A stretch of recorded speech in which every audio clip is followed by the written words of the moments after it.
we decided to flee. Like, we started running. My little brother carried a stick with a white shirt on it, and we just fled. And I didn't see any soldiers when we were fleeing. I only saw a tank, and its turret was pointed towards us. The more they stay in an area, the more destruction they bring.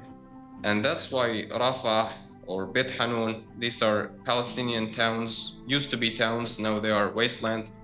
They are no more. And what they do once they occupy a Palestinian city or town or a neighborhood is start demolishing it. Israeli soldiers were breaking into homes and arresting Palestinians or shooting them.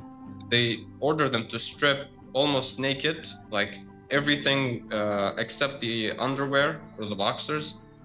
They would beat them up, humiliate them, kill them.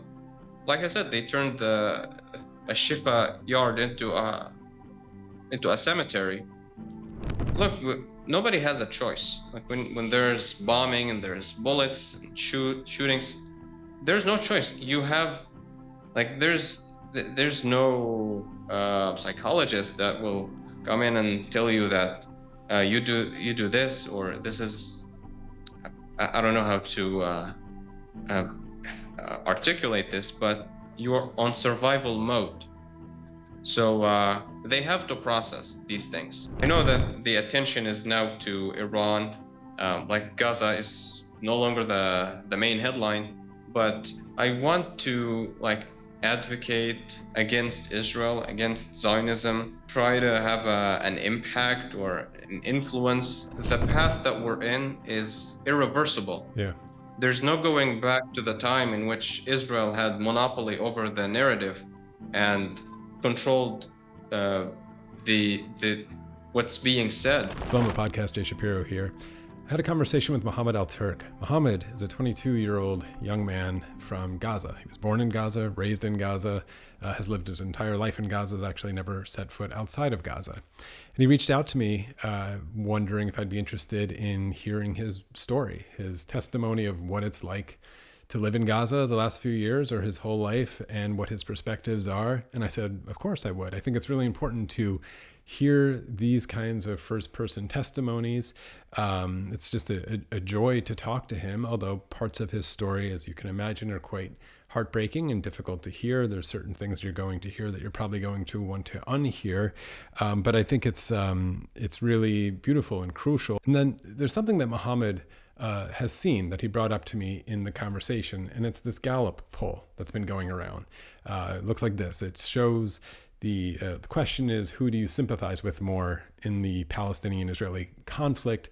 And it has flipped for the first time in America, where more people are sympathizing with the Palestinians than the Israelis.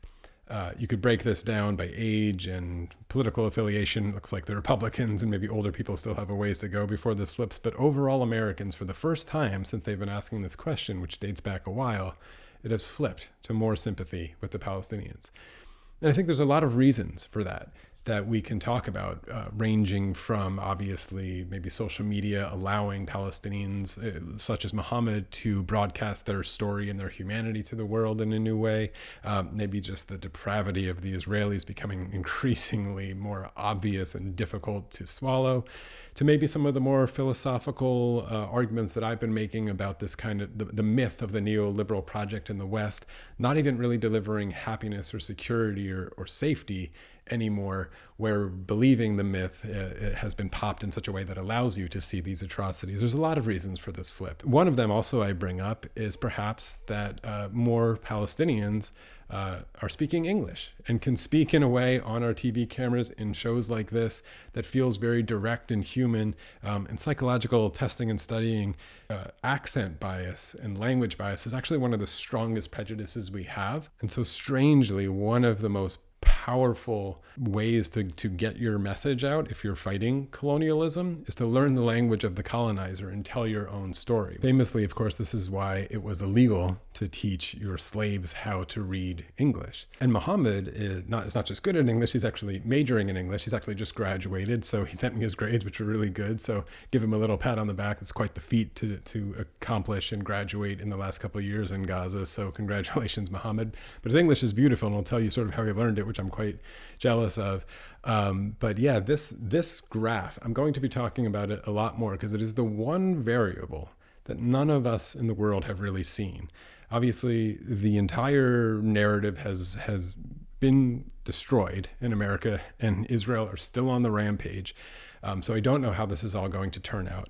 But the one variable for Palestinian liberation that we've never seen is what it looks like when the support in America collapses. And if you think this has happened rather fast, graphs like this, I think it has. But we should also note that most times people think, public opinion changes slowly over time with these long kind of graphs that go from the bottom left to the top right. That's really not the case. The most common graph shape in all of nature, in all of evolution, even social kind of conversations and social opinions, is the S curve, where you'll see a kind of, simmering low level of support for something or dissupport, whatever it is, and then a really kind of steep climb, and then it'll level off somewhere at the top. It's never complete capture. We're somewhere in that S curve on this question of Palestine or Zionism or Israel. And we should expect that this is usually the way it goes. I mean, think of things like gay marriage or support for interracial marriage or legalized marijuana. Almost all of these graphs in history are the S curve. You should become very familiar with S curves if you're interested in how social change actually happens. So please like and subscribe. Keep an eye on what I'm doing. In the top comment that I have pinned there, you'll see who my next guests are. I'm always open to suggested guests or people you want to hear from. But for now, enjoy the really lovely Muhammad Al Turk. He sent me a lot of photos from his life, which were really fun to sprinkle throughout. So you get a little view of him and his grandfather and what his life is like. And he actually opens the interview. He was doing the recording at like an internet cafe or something where he could get some decent service and showing me what it looks like out the window. So it was really fun. I adored my conversation with Muhammad, and I think you will as well. And yeah, now enjoy. Hey, but would you like to see hold on. Yeah.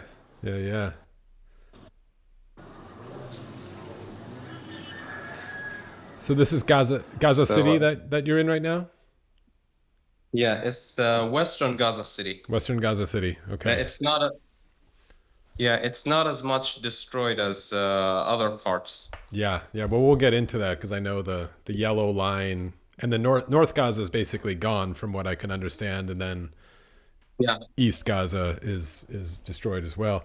Well, yeah, why don't you introduce yourself and just tell me where you were born and who you are a little bit and what you've lived through. It's you're still living through it, but you've seen a lot in your young 22-year-old life already. So why don't you introduce yourself to my audience?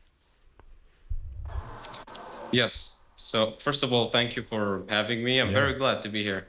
Yeah, glad to have you. My name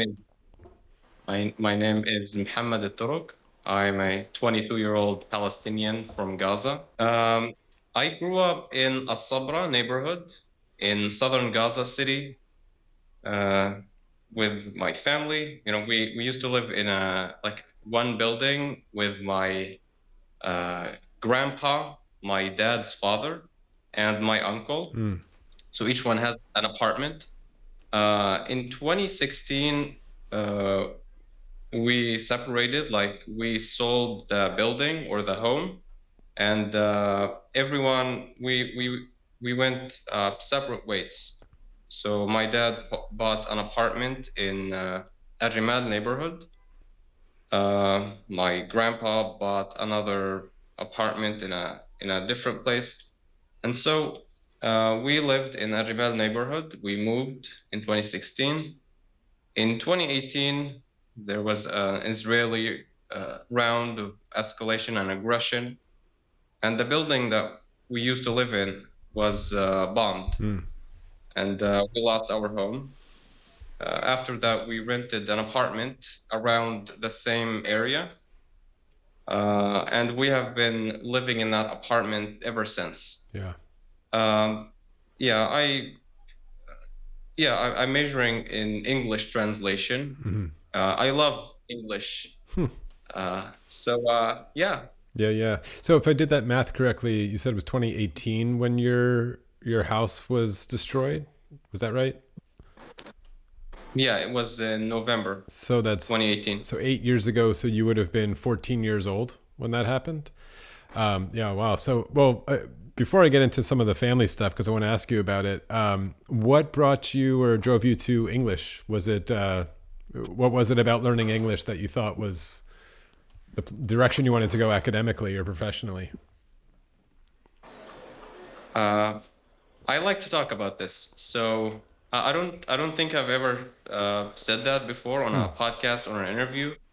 But the way I learned English was basically watching YouTube Yeah, videos in English. yeah. That was back in 2020 during the COVID pandemic. Hmm. I was in grade 11 at the time, and schools were shut down. Everything was shut down. And so uh, I was just at home. I had my laptop, and I would watch just YouTube videos intended for non-native English Yeah, speakers. yeah, yeah. It was just a hobby, like a challenge to myself, if I would be able to understand what these people were saying. Now, in these videos, people would talk slowly and use simple vocabulary. And so it wasn't very difficult to understand what they were saying. And I just kept doing that. I just kept watching videos and listening to podcasts. Over time, my English started to improve, and I started watching content intended for not for native English speakers. Um, and I got my English like was becoming more and more better. Yeah. In Tawjihi, the last year of high school, I got a full mark in English, and yeah, when I joined university, yeah, it was English. Yeah. No, that's awesome. I'm very, very jealous of that story and that skill. I've lived in a few countries now recently, and I absorb some of the basic stuff, but your English is nearly flawless, so that's impressive. All right, so let's go into sort of the political, cultural sort of world you grew up in. So you said you grew up with your grandfather. I'm curious his age and if he had sort of living memory of the Nakba and how the sort of Palestinian narrative of resistance, how prevalent was that in your family life growing up with your father and your grandfather or anyone else? So my dad's family is they're called citizens, Hmm. so which means that they are originally from Gaza. They Okay. weren't displaced Yeah. during the Nakba. Gotcha. Uh, and my mom was from a family that descended Palestinian refugees who were displaced from Haifa in Hmm. the north. So yeah, you could say half citizen, half refugee. Yeah. And was that like how prevalent was the conversation about um, resistance or the Palestinian cause, or like how would you put that? And just to preface this in this conversation, I'm really excited about this conversation. I'm older than you. I'm like twice your age. I'm 43, but I grew up on the other side of the world in a Jewish family that was like semi-Zionist in a very casual way, and so I think it's so wonderful to be able to maybe share some of these experiences. And I invite you to ask me any questions about these same kind of topics of what I knew about Palestine or Palestinians or Israel or birthright trips or whatnot. And then I will say, actually, before you answer this, the English thing is so important and interesting, and we could talk about this later, because I think a massively underrated feature that has caused or continues to cause the collapse of support of Israel, public support in America, is precisely because people, and maybe this is unfair, people like you know English and you're like more digestible to a Western audience. And for many reasons, the Palestinians have been able to narrate their own story, without Arabic or translation. And I recognize kind of the colonialist unfair imbalance that this is, that like you had to learn English to talk to me rather than me learning Arabic to talk to you.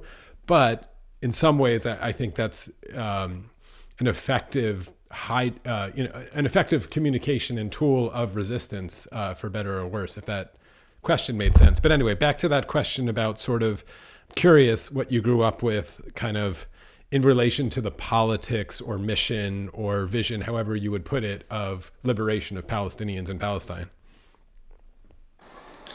I personally do not have a political affiliation. Hmm. My family doesn't have a political affiliation. When I grew up, uh, I like, how do I say it? Um, I thought of, I didn't think much about Israel, but I I always had this idea in the back of my mind that Israel bad. Like I view it in a negative thing, like Yeah. Israel bad, negative. Um, and then there was in the Israeli aggression against Gaza in 2008, 2009, December and January. We fled our home. Like I remember, I was 4 or 5 years old at the time, Yeah. and kept, we were like running in the streets because Israeli forces were advancing. Um, and so I remember like flashbacks from that period. There was also the aggression against Gaza in 2012, Yeah. lasted for a week, but there was no ground invasion.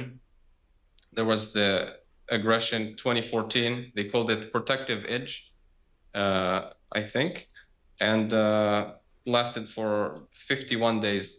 So there was these rounds of aggression and escalations. We call them wars, Hmm. uh, which is very different from this that I'm living in right now. Um, but yeah, I don't have a political affiliation, but I just think Israel bad. And by the way, before the genocide, um, I when I was like learning English, um, I don't like to say this, but I wasn't like very interested in the pro-Palestine advocacy. And Mm. now I always had this idea that Israel is bad. Like I knew that, but the idea of like pro-Palestine, me going out, you know, I'm an introvert. Hmm. Um, it just did not appeal to me. And you know, I was a university student, and one classmate of mine sat down with me and asked me if I would be interested, or if I. He said that, hey, your English is good. You should join WANN, WANN. We are not numbers. Mm. It's a project by the Euro-Mediterranean Human Rights Monitor. It helps Palestinian students write in English. And I told him that I feel like someone else would be more interested than I was. Um, so that was me before the genocide, but now just completely different person. Yeah. Um, I never thought I would be just going on a podcast and just talking about it. It's just being very anti-Israel, anti-Zionist. Like I just want to do this all day long. Yeah. Um, Yeah. Yeah. yeah. What was your maybe interaction then with Israel or the IDF growing up? I mean, how often Gaza's a bit of a different situation, people should know, than the West Bank, where there's constantly checkpoints and potentially, this is my take on it. I've been to Israel twice, which was later in my life on film projects, and in West Bank as well, and filmed there. But I wasn't able to go to Gaza because it was sort of closed when I was there. But in the West Bank, you know, there's a lot of interaction and checkpoints because you're moving back and forth, and there's settlers, and it's all kind of in your face. And in Gaza, in many ways, you know, is much worse. It's cramped, and everyone knows about the blockade. But in some ways, you don't have to interact with it day to day, I imagine, because it's like the prison guards are on the outside, but you're just inside the prison. Whereas in the West Bank, you're kind of going through the door a lot, so you see it. So in your situation in Gaza, how often growing up did you see soldiers or interact directly with the face of Israel? Uh, I've never seen an Israeli in real life. Uh, Yeah, I've never. yeah, So the only time I saw it was a tank, an Israeli tank, and it was close. That was in March 2024. yeah, It's a story I said. We talked about in which so we live near the hospital, which is the biggest medical complex in Gaza Strip and also the West Bank. It's yeah. the biggest Palestinian medical complex, and they raided it in the middle of the night in Ramadan in mid-March, and they destroyed it. They turned the yard into a cemetery. And the raid itself lasted 2 weeks, so from mid-March until the 1st of April. So that was like 2 years ago. And we were surrounded, like Israeli tanks were in the streets. There were bulldozers. Israeli soldiers were rigging homes and blowing them up, demolishing them. And I took some pictures of that. The more they stay in an area, the more destruction they bring. And that's why Rafah or Beit Hanun, these are Palestinian towns, used to be towns, now they are wasteland. They are no more because Israeli forces occupied them for so long.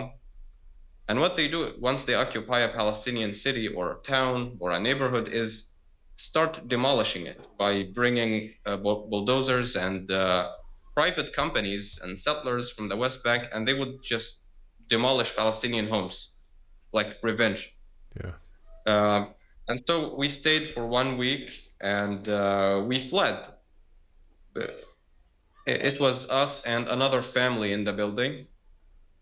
The building had 10 families, but all of them have fled to the south at the beginning of the genocide. So it was us and the other family left in the building. Northern Gaza was kind of empty at the time, because you walk in the street and you don't see many people.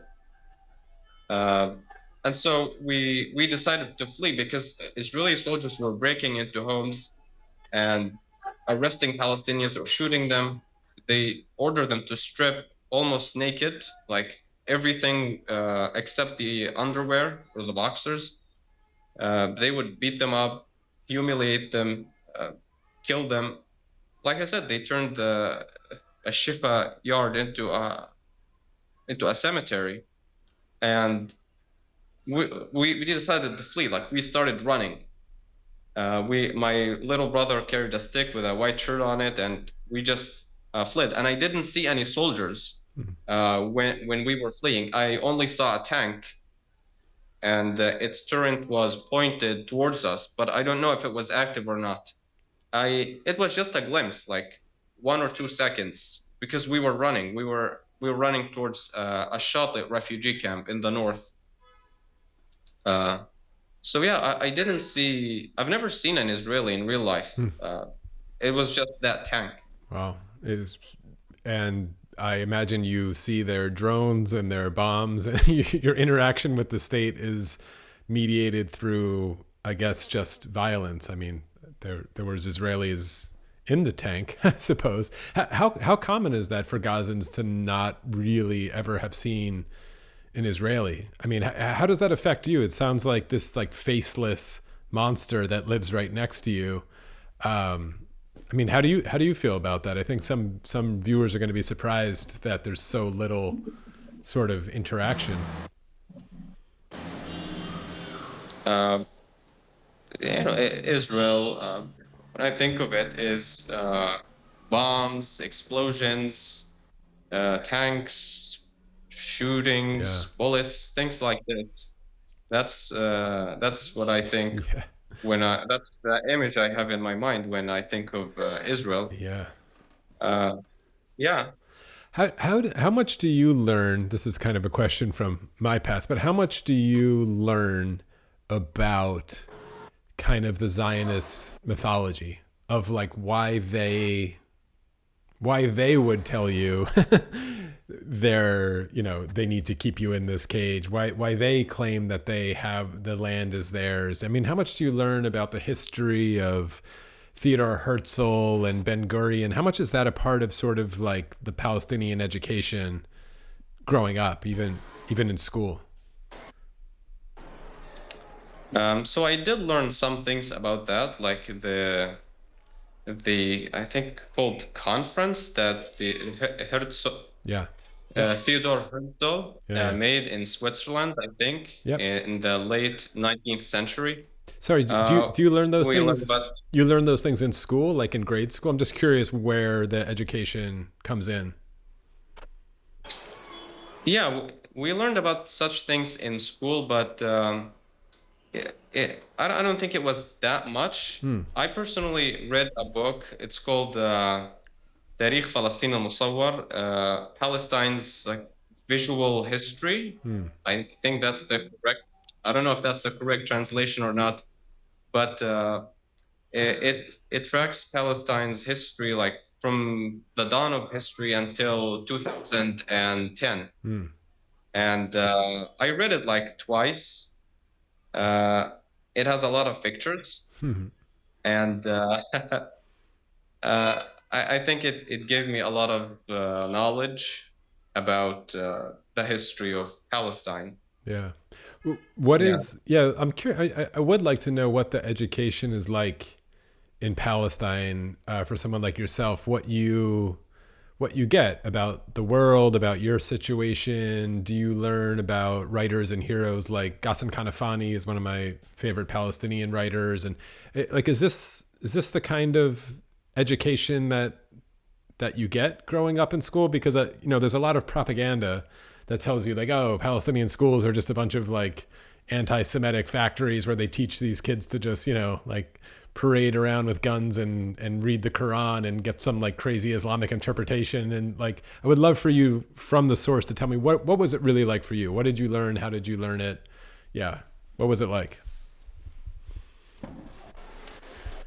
So I see Zionists say things like UNRWA is teaching violence. Yeah. I studied at an UNRWA school, like from grade 1 until grade 9, elementary and middle school. And it's the same as other public schools. Like the Palestinian curriculum that is being taught at UNRWA schools is just the Palestinian curriculum. UNRWA is not doing anything. And it's not like we had a teacher in class saying, you have to hate Jews. I don't I don't remember having such a teacher. But it's the experience that we have, the Israeli aggression, bombings, killings, like the Great March Return, marches of Great Return in 2018, in which they were shooting Palestinian protesters, killing them. Um, it's experiences like this that make someone against Israel. Yeah. Have you lost people in your life to Israeli aggression, or even in this latest round, in family members or friends? At the beginning of the genocide in November 2023, I used to send SMS messages to my classmates checking on them. Some of them responded, some of them did not. I found out in early 2024 that some were killed. Some of the ones who did not. There's one guy. His name is Ali Al-Tabatibi. He's like 1 year older than me, and he fled to the south. He's from Gaza City, and he fled to the south because they were ordering people to evacuate. That's at the beginning in October 2023. And he fled, but he was killed in the south in Israeli bombing. And I didn't know that he was killed. All I know was that I sent him a message and he did not get back to me. There were people, distant relatives of mine, like Al Turk family. They were killed before the ceasefire in January 2025. That was in early January or late December. They were like bombed in the middle of the night, and I didn't know about it. I woke up at like 5:30 a.m. and I opened my phone and used Telegram. That's how I get the news. And I saw in the news that Al Turk family was targeted, and I stared at the text in disbelief, because that's what happens when such a thing happens. Uh, First of all, it's the disbelief. Like, I kept staring at the text for a few seconds, making sure like I'm reading it correctly. And then I went to my mom and I asked her, what? And she said, yes, that is true. And they were bombed. I tried to make myself feel better by saying, maybe there are other people from Al Turk family that we don't know, because maybe there are others. Maybe not the ones who are that we know. Maybe it's people who we don't know.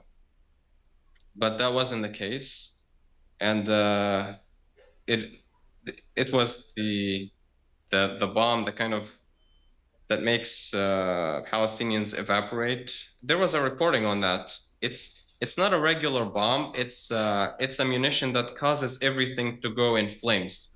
Like, it turns everything into black.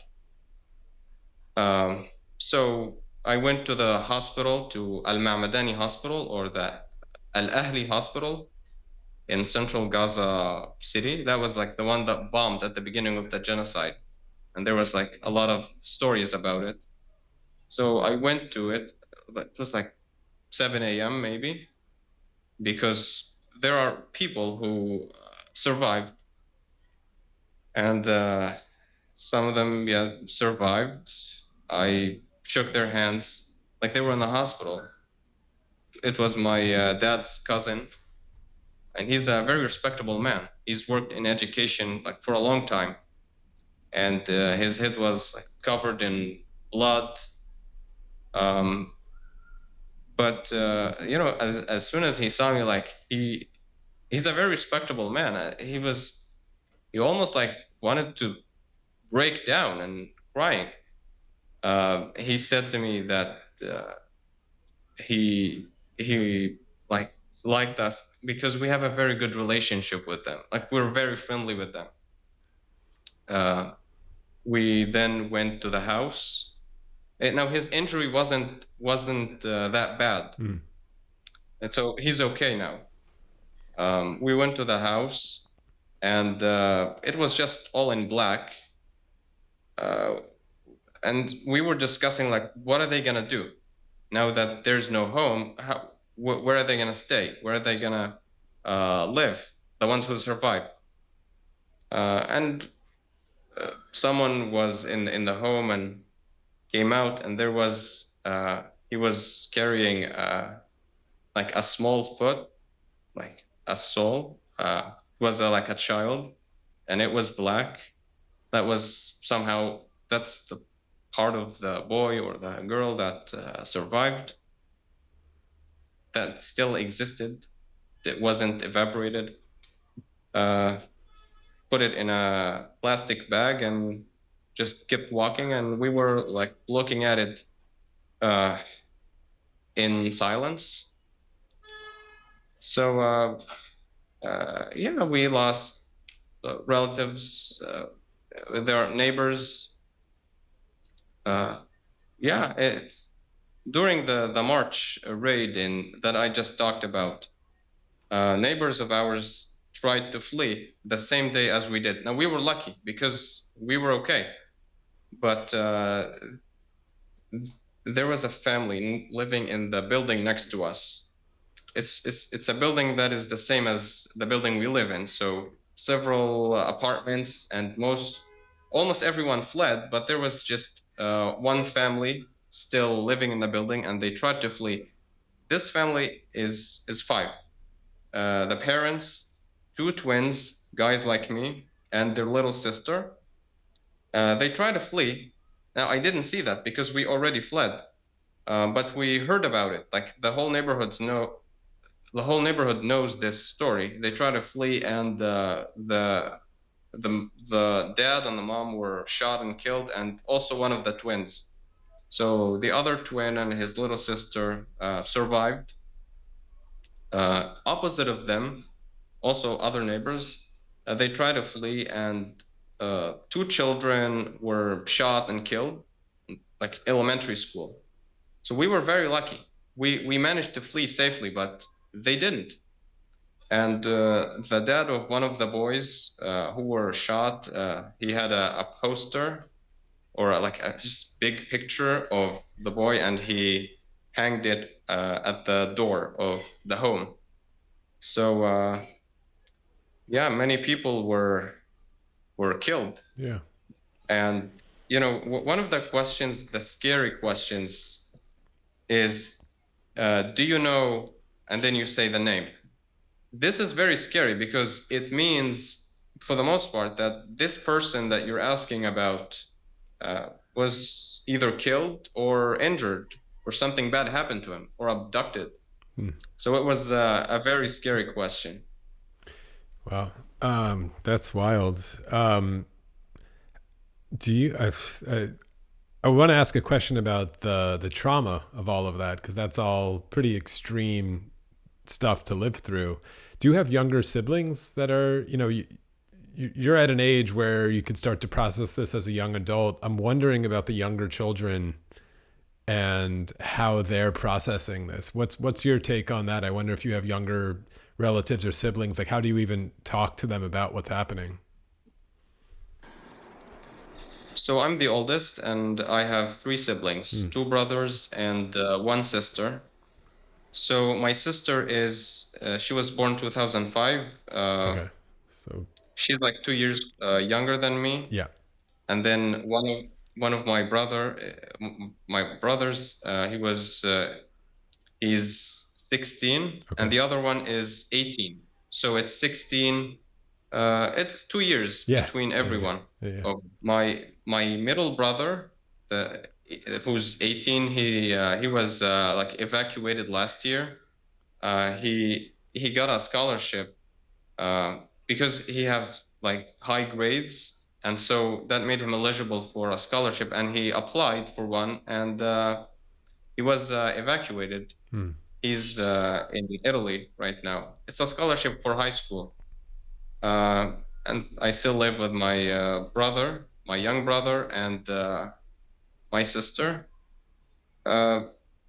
Processing, look, nobody has a choice. Like when there's bombing and there's bullets and shootings, there's no choice. You have, like, there's no psychologist that will come in and tell you that you do this, or this is, I don't know how to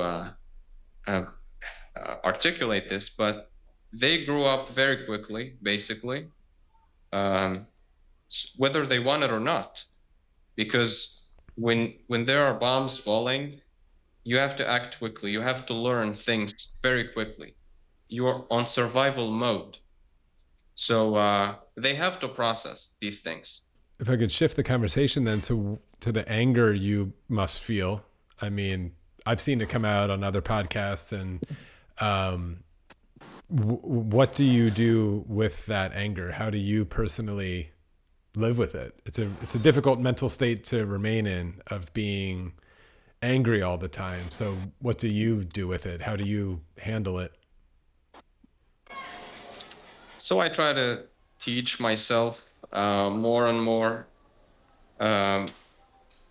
about the crimes. Everybody have seen the crimes of the Zionist entity. What I do is try to come on shows and podcasts who are interested in having a Palestinian. I know that the attention is now to Iran. Like Gaza is no longer the main headline, but I want to like advocate against Israel, against Zionism, like try to have an impact or an influence, because Israel depends on other countries for it's not a normal country. It's a Zionist entity. It's a terrorist entity, and it's not a normal one. It depends on foreign support, on external support. And you see the unprecedented shift in public opinion in the US, which is Israel's main backer, and it's plummeting to a historic low. More people sympathize with Palestinians more than Israelis. There's the new Gallup poll, the most recent ones. And this change will eventually lead to action. And the action is reducing and eventually ending the support for Israel. Yeah. And when that happens, Israel, the Zionist project will end.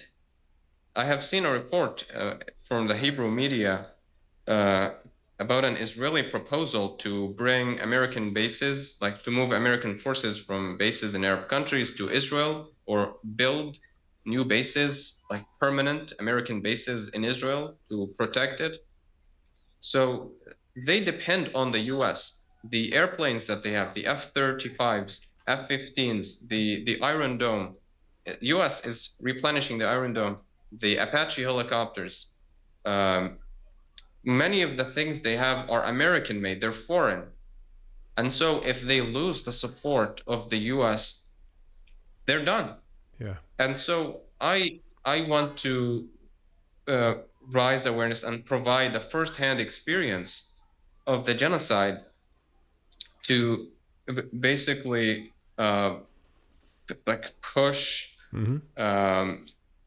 like make change. I know that the videos that the interviews I make don't do much with when it comes to views, but that's okay. I feel like I'm doing my part, and there is a lot of awareness about what Israel has done, and this will in the future lead to action.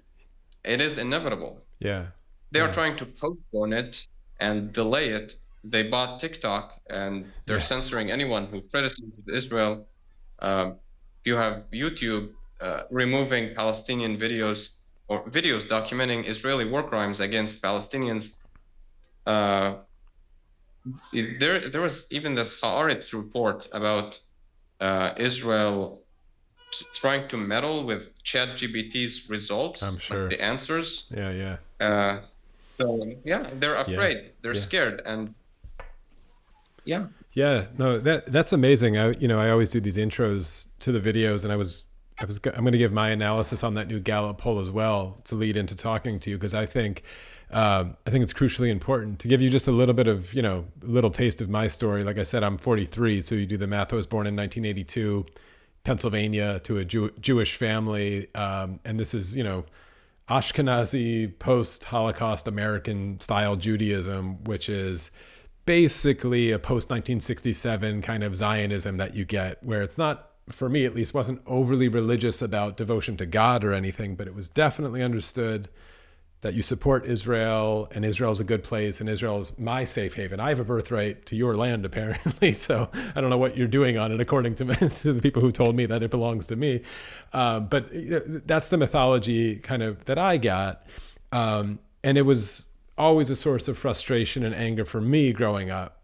So I didn't grow up with bombs or anything like this, but I grew up with a family that frustrated me.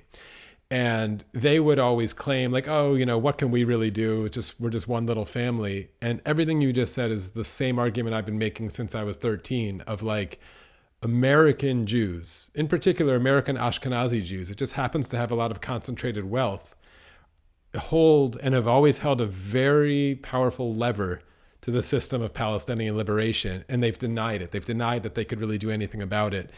And people like you and I have been waiting for Palestinian liberation for a very long time. And the one variable that nobody has ever seen is what happens when America no longer supports it.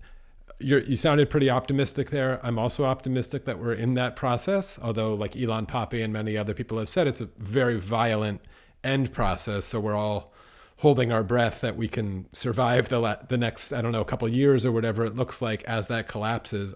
I am on board with that. But to that point, and now maybe this is the more difficult or controversial topic to talk about, and I could say it if you're not able to, but I'm curious how you or people around you experienced October 7th and the Hamas phenomena. You can answer that first. How did you experience that day?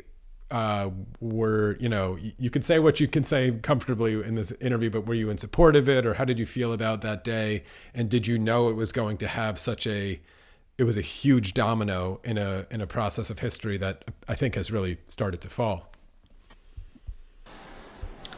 Yeah, so it was in the morning. It was a Saturday, and I was getting ready to go to university. I go to it on foot.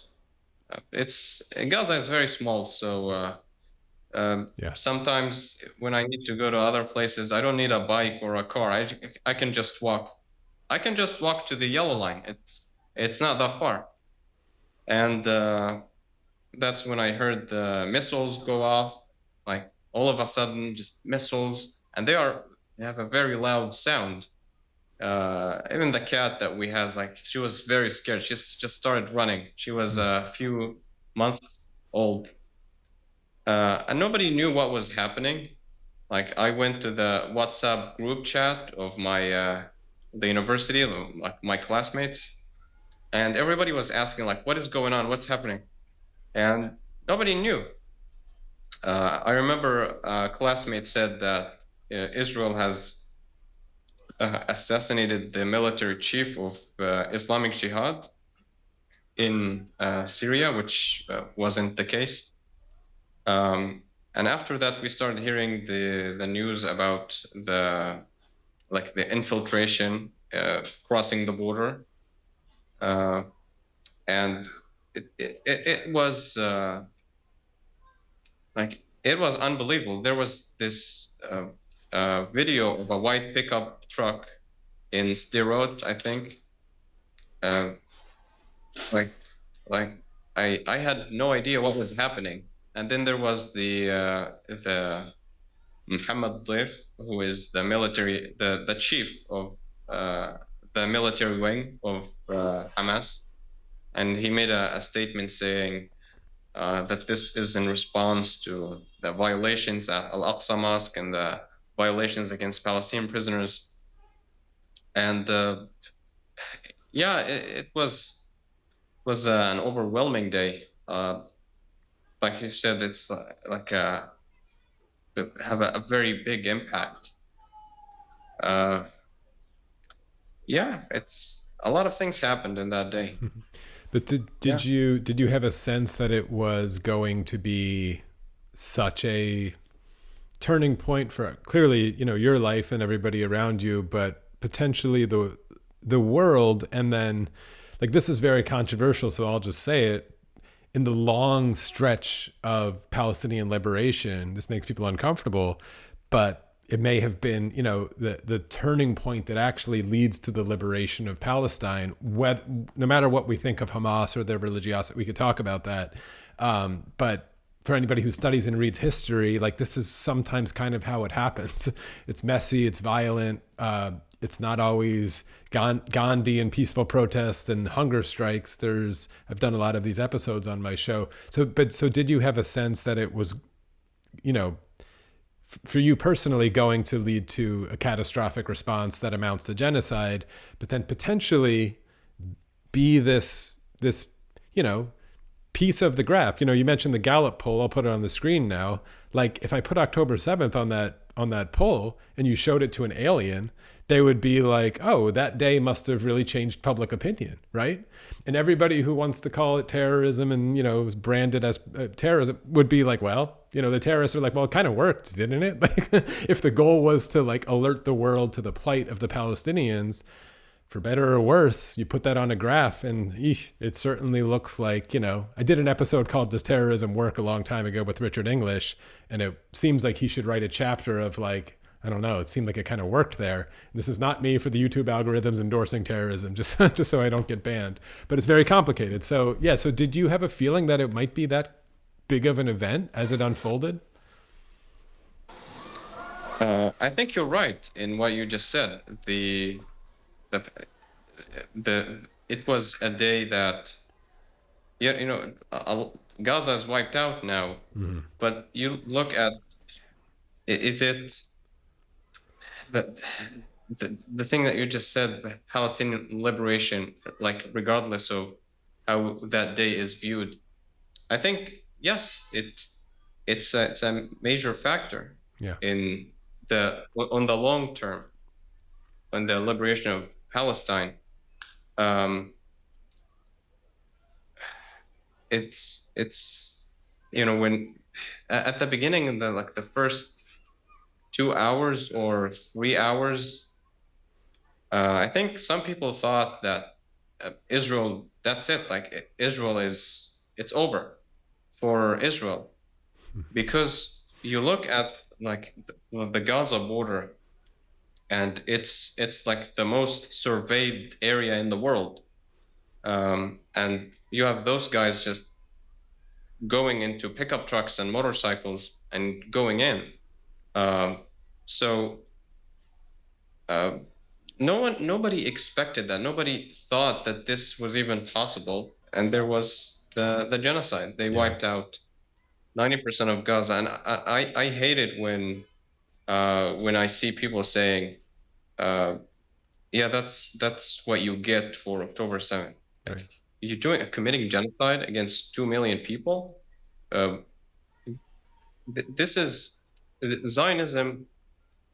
It's such a vile and evil ideology, and that can be seen in the ceasefire violations, for example. Yeah. It's not even a ceasefire. No. You have the ceasefire back in January, which went into effect one day before Trump's inauguration, January 2025, and it was supposed to be it. Like, that's it, and people were very happy the day that it went into effect. They thought, that's it, we're done. There's no more bombing, there's no more killing.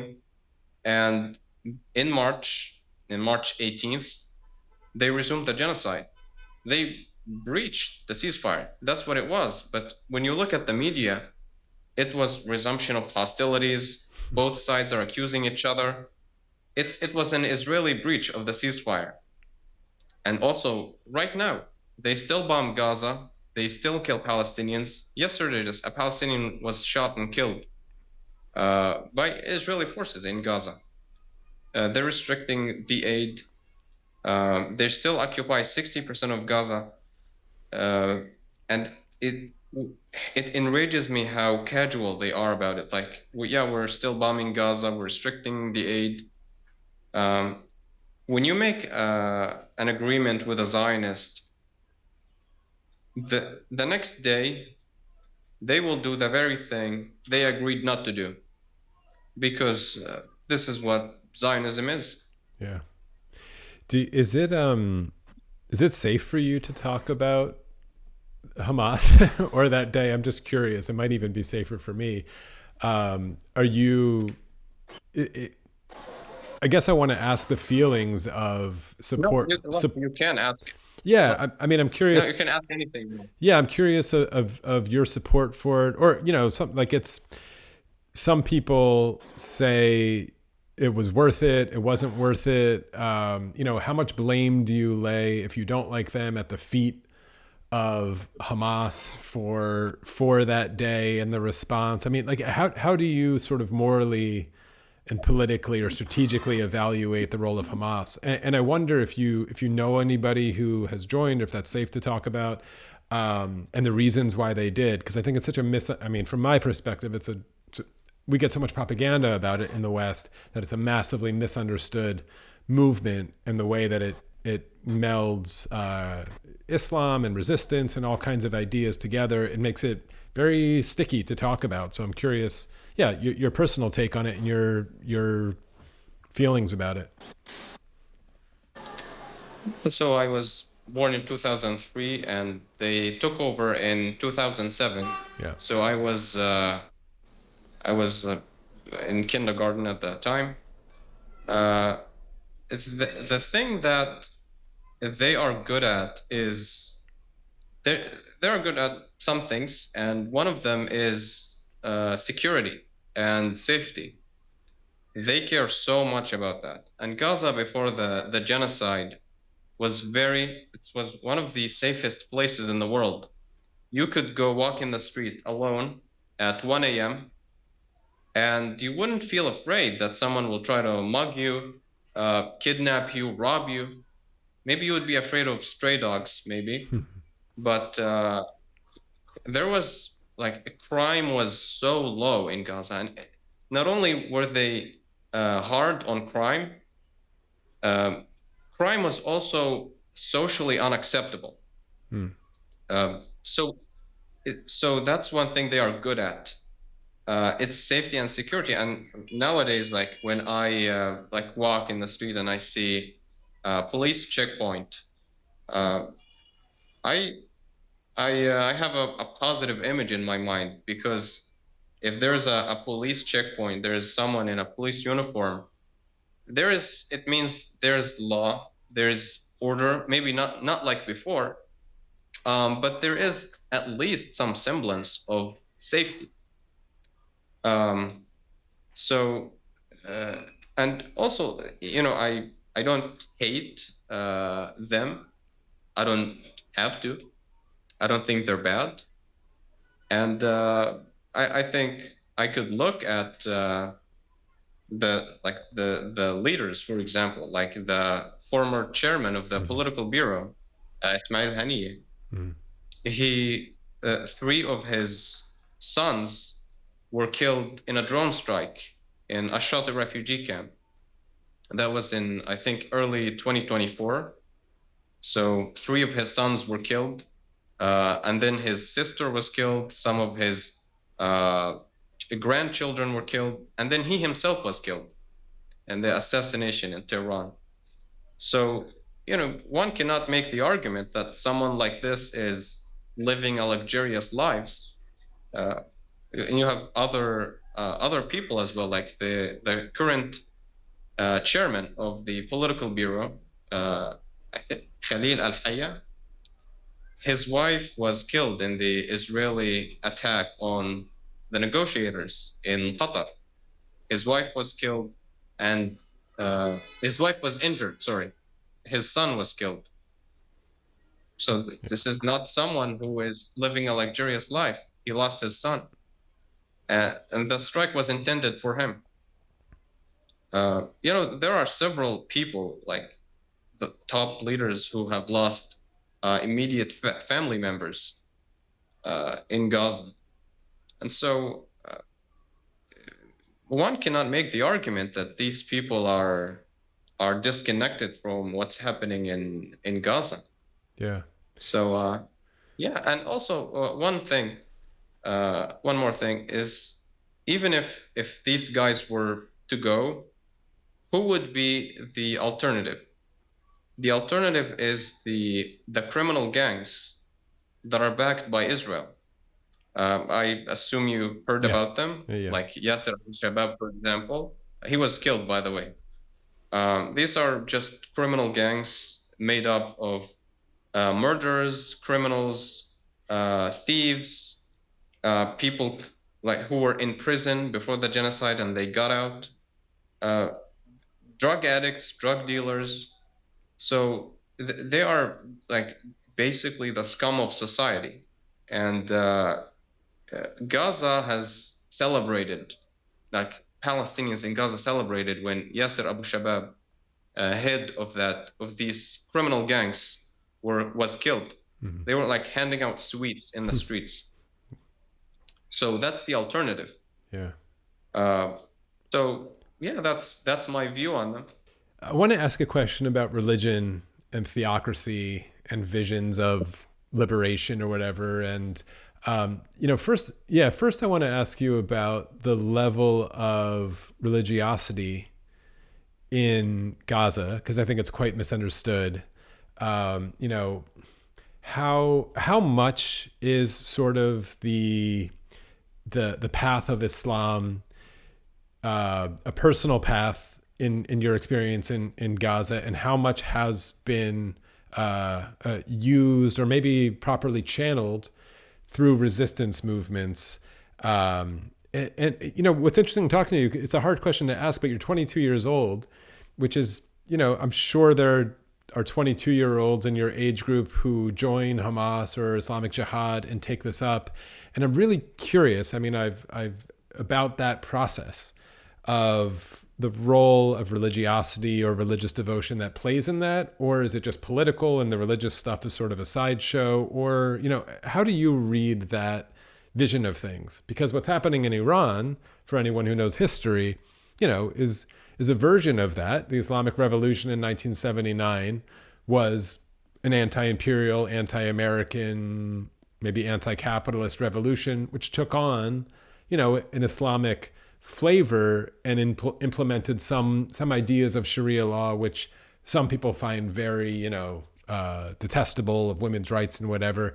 And I wonder if the question I was trying to ask before is if the vision of what Palestinians want is not an Islamic theocracy on the land of Palestine, it's just freedom, but it's, currently maybe has to play the game a little bit with the vision of Hamas or something like that in order to reach that day. Does that make any sense?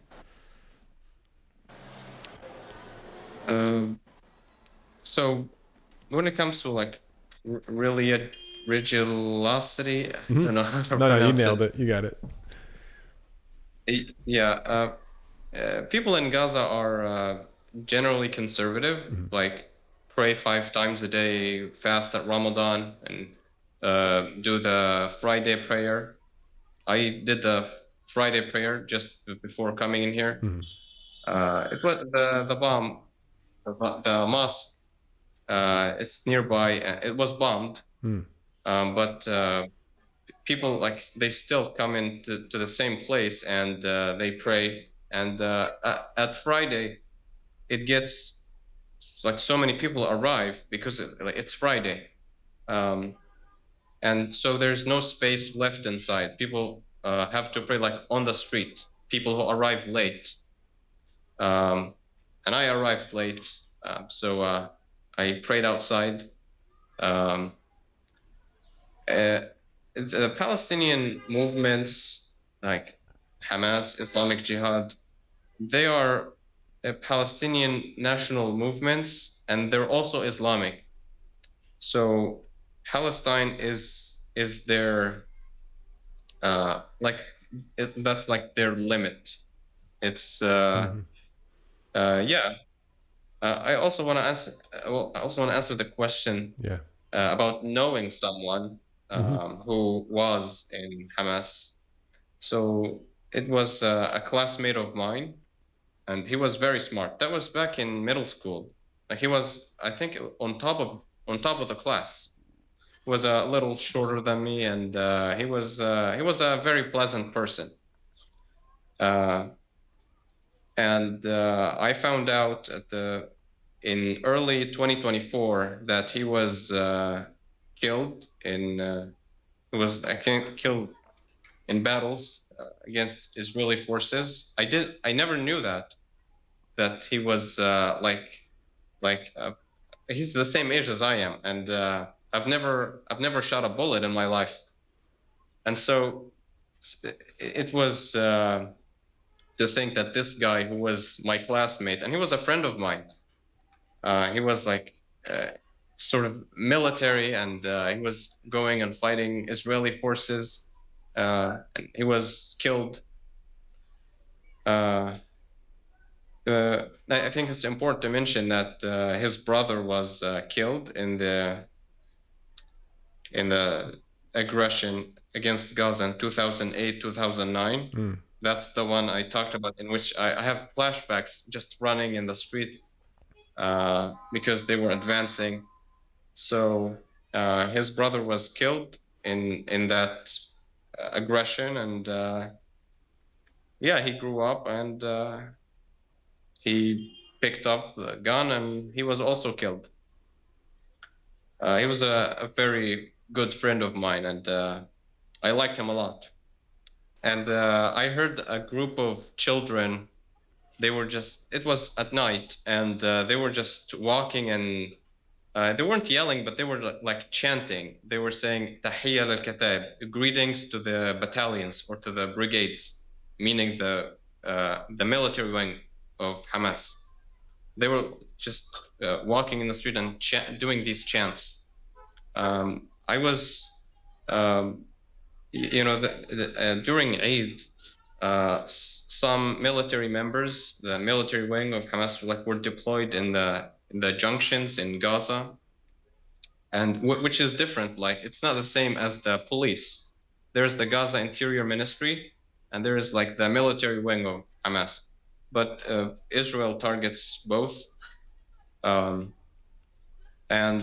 I would see like little children, like in kindergarten or elementary school, just go. They might be barefoot or something, or their clothes are torn, or they might be wearing good clothes.